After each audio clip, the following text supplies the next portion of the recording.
साब्रंग थाना को मिलिला पुणी थरे बड़ सफलता। साब्रंग थाना को मिलिला पुणी थरे बड़ सफलता।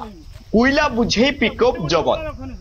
एक्शन मोड रे सिंह बाबू, बादल बाबू, कमला बाबू कोयला माफियांकर निद हजई देइछंती आईआईसी उमाशंकर नायक। गतकाली भोर 5:30 समय रे इच्छापुर निकट रे साब्रंग थानार आईआईसी उमाशंकर नायक और एसआई रविंद्र सिंह को मिलित उद्यम रे कोयला बुझे पिकअप को जबत करा जायछि। दीर्घ बहुत दिन धरी बेआईन कोयला चालान और बेपारी को बेपारुआ राति अधिया बेपार पर्दाफाश पाई साब्रंग थानार आईआईसी उमाशंकर नायक जाल बिछाई।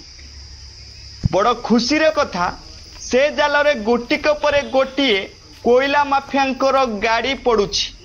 कोयला माफियांकर राति रे निद हजि जाइछि। आज्ञा अपराधी मानकु काबू करिबारे विफल, किंतु कोयला माफियांकर गाड़ी धरिबारे सफलता मिली साब्रंग थाना को। एसआई सिंह मध्य पुण्य सहयोग करछंदी। धन्यवाद सिंह बाबू, धन्यवाद आईआईसी उमाशंकर नायक।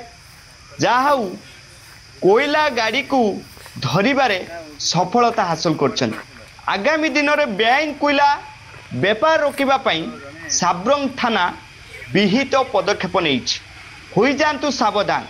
अपराध करुथिले तीक्ष्ण नजर रखिछंती आईआईसी उमाशंकर नायक एक्शन मोड रे। धन्यवाद।